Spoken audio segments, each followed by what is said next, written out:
السلام علیکم. 9 کلاس اور میٹرک کلاس میں مس فرحت امام آپ کی اردو کی کلاس لے رہی ہوں اس وقت. امید ہے کہ آپ لوگوں نے کتابیں لے لی ہوں گی اور رجسٹر بھی لے لیے ہوں گے. نوٹس آپ کو اکاؤنٹس سے مل جائیں گے اردو کے.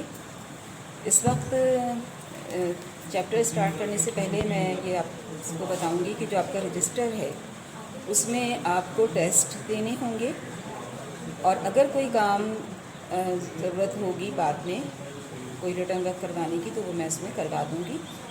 باقی کا سارا کام آپ کو نوٹس میں مل جائے گا. سوال جواب، مرکزی خیال، خلاصے، الفاظ معنی، MCQs، مختصر سوالات وغیرہ سب کچھ نوٹس میں موجود ہے.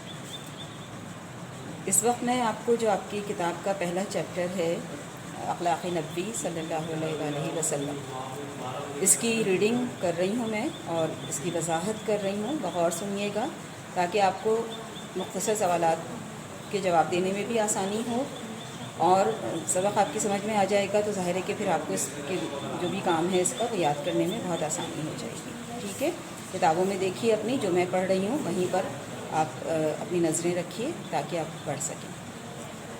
اخلاق نبوی صلی اللہ علیہ وآلہ وسلم. حضرت خدیجۃ الکبریٰ رضی اللہ تعالیٰ عنہا جو نبوت سے پہلے اور نبوت کے بعد 25 برس تک آپ صلی اللہ علیہ وآلہ وسلم کی خدمت زوجیت میں رہی تھیں، زمانہ آغاز وحی میں آپ صلی اللہ علیہ وآلہ وسلم کو ان الفاظ میں تسلی دیتی تھیں: خدا کی قسم، خدا آپ کو کبھی غمگین نہ کرے گا. آپ صلی اللہ علیہ وآلہ وسلم صلہ رحمی کرتے ہیں، مقروضوں کا بار اٹھاتے ہیں، غریبوں کی اعانت کرتے ہیں، مہمانوں کی ضیافت کرتے ہیں، حق کی حمایت کرتے ہیں، مصیبتوں میں لوگوں کے کام آتے ہیں. یہ ایک پیراگراف ہے، اس کے مشکل الفاظ اور وضاحت میں بتا رہی ہوں اس کی.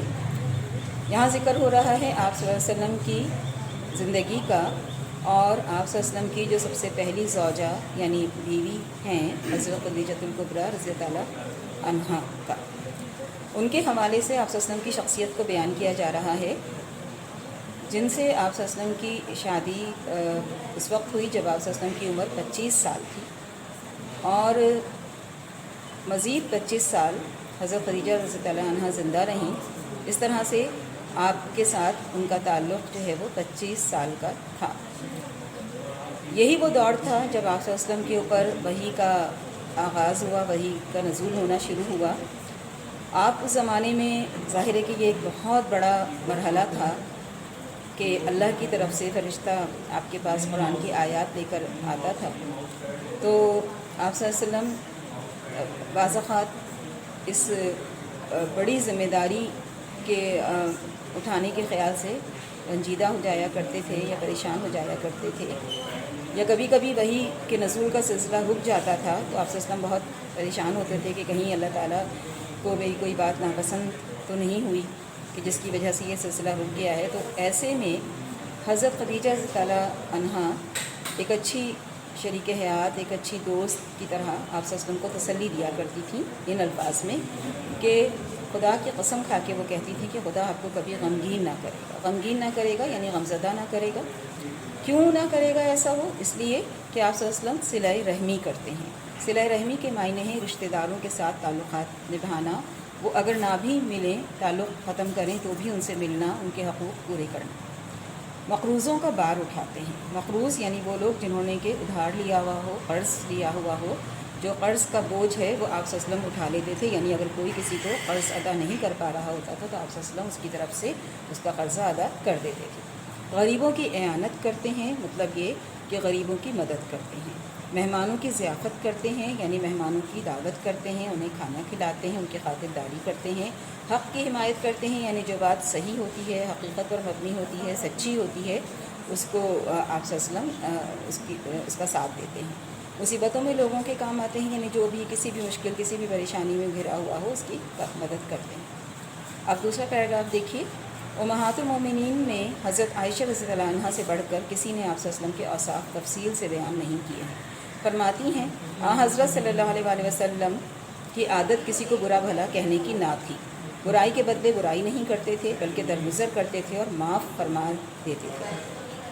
آپ صلی اللہ علیہ وسلم نے کبھی کسی سے اپنے ذاتی معاملے میں انتقام نہیں لیا. آپ صلی اللہ علیہ وسلم نے کبھی کسی غلام، لونڈی، عورت، جانور کو اپنے ہاتھ سے نہیں مارا. آپ صلی اللہ علیہ وسلم نے کسی کی درخواست رد نہیں فرمائی. آپ صلی اللہ علیہ وسلم جب گھر کے اندر تشریف لاتے تو نہایت خندہ، ہنستے اور مسکراتے ہوئے دوستوں میں پاؤں پھیلا کر نہیں بیٹھتے.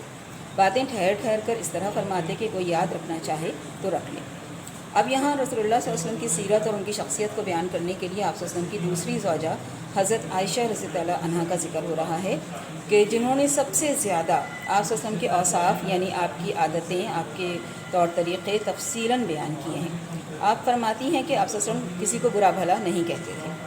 اگر کوئی آپ سے برائی کرتا تھا تو اس کے بدلے میں آپ برائی سے اس کا بدلہ نہیں لیتے تھے بلکہ معاف کر دیتے تھے، درگزر کرتے تھے، یعنی کہ عفو و درگزر سے معاف کر دینے سے کام لیتے تھے. کبھی کسی سے اپنے ذاتی معاملے میں بدلہ نہیں لیا، انتقام نہیں لیا. کسی غلام، لونڈی، عورت، جانور یعنی وہ لوگ جو کمزور ہوتے ہیں کسی بھی لحاظ سے، ان کو نہیں مارا.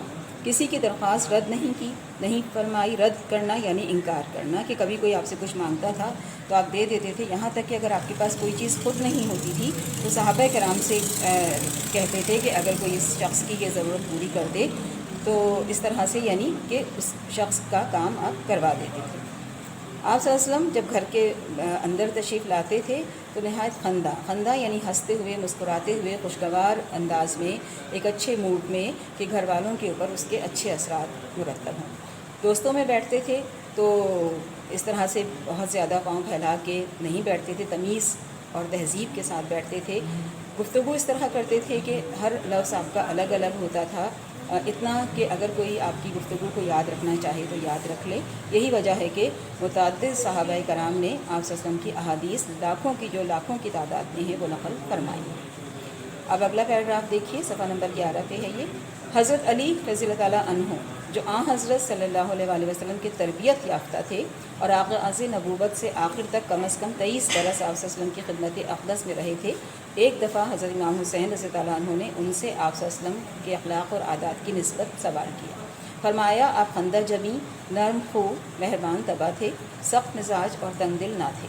کوئی برا کلمہ منہ سے کبھی نہیں نکالتے تھے، عیب جو اور تنگیر نہ تھے. اپنے نفس سے 3 چیزیں آپ صلی اللہ علیہ وسلم نے بالکل دور کر دی تھیں: بحث و مباحثہ، ضرورت سے زیادہ بات کرنا، اور جو بات مطلب کی نہ ہو اس میں پڑھنا. دوسروں کے متعلق بھی تینوں باتوں سے پرہیز کرتے تھے. کسی کو برا نہیں کہتے تھے، کسی کی عیب گیری نہیں کرتے تھے، کسی کے اندرونی حالات کی ٹوہ میں نہیں رہتے تھے. وہی باتیں کرتے تھے جن سے کوئی مفید نتیجہ نکل سکتا تھا. کوئی دوسرا بات کرتا تو جب تک وہ بات ختم نہ کر لیتا چپ سنا کرتے. دوسروں کے منہ سے اپنی تعریف سننا پسند نہیں کرتے تھے. نہایت فیاض، نہایت راست گو، نہایت نرم طبع اور نہایت خوش صحبت تھے. اگر کوئی دفعتاً آپ صلی اللہ علیہ وسلم کو دیکھتا تو مرعوب ہو جاتا، لیکن جیسے جیسے آشنا ہو جاتا تھا آپ صلی اللہ علیہ وسلم سے محبت کرنے لگتا تھا. یہاں پہ آپ صلی اللہ علیہ وسلم کی سیرت اور شخصیت کی وضاحت کرنے کے لیے حضرت علی رضی اللہ عنہ کے الفاظ بیان کیے گئے ہیں جو انہوں نے حضرت امام حسین رضی اللہ عنہ کو بتائے آپ صلی اللہ علیہ وسلم کے بارے میں بات کرتے ہوئے کہ آپ صلی اللہ علیہ وسلم نہایت خوش مزاج تھے، عادتیں آپ کی بہت اچھی تھیں، نرم مزاج تھے، لوگوں پر مہربانیاں کرتے تھے، سخت دلی اور تنگ دلی آپ کے اندر بالکل نہ تھی. کوئی بری بات منہ سے نہیں نکالتے تھے، کسی کے عیبجو نہیں تھے یعنی کہ کسی کے نقص اور برائیاں نہیں نکالتے تھے. اپنے نفس یعنی اپنے اندر سے آپ نے 3 عادتوں کو بالکل ختم کیا ہوا تھا. ایک یہ کہ بلا ضرورت بحث و مباحثہ نہیں کرنا، جو بات مطلب کی نہ ہو اس میں دخل اندازی نہیں کرنا، دوسروں کے متعلق فضول کی باتیں کرنے سے پرہیز کرتے تھے، کسی کی عیب جوئی یعنی کہ اس کی شخصیت کے نقص نہیں نکالتے تھے، اندرونی معاملات میں دخل اندازی نہیں کرتے تھے، تجسس نہیں رکھتے تھے، وہی باتیں کرتے تھے جو فائدہ مند ہوتی تھیں. اگر کوئی بات کر رہا ہوتا تو جب تک وہ اپنی بات ختم نہیں کر لیتا تھا آپ خاموش رہتے تھے. دوسروں کے منہ سے اپنی تعریف سننا آپ کو پسند نہیں تھا. فیاض تھے، فیاض یعنی بہت سخی تھے، کھلے ہاتھ سے خرچ کرنے والے تھے، راست گو یعنی کہ سچائی سے کام لینے والے، سچ بولنے والے تھے، نرم طبع یعنی نرم مزاج تھے، خوش صحبت تھے یعنی اچھے لوگوں کی صحبت کو پسند فرماتے تھے. دفتن یعنی اچانک اگر کوئی آپ صلی اللہ علیہ وسلم کو دیکھتا تو پہلے تو مرعوب ہو جاتا یعنی روب میں آ جاتا. آپ صلی اللہ علیہ وسلم کی شخصیت کا ایک جلال، ایک روب، دبدبہ اس کے اوپر چھا جاتا. لیکن جیسے جیسے وہ آپ سے گفتگو کرتا، بات چیت کرتا، ویسے ویسے آپ سے محبت کرنے لگتا. تو بیٹا یہاں تک آج کا آپ کا یہ چیپٹر ہے، یہاں میں روک رہی ہوں اس کو، بعد میں ہم آگے پڑھیں گے. آپ یہاں تک بغور پڑھیے گا، اس کی ریڈنگ بار بار کیجیے گا. کوشش کیجیے گا کہ جب اگلی دفعہ میں اسٹارٹ کروں گی، اس میں سے آپ سے مختصر سوالات پوچھوں گی تو آپ ان کے مجھے جوابات دے سکیں. ٹھیک، اللہ حافظ.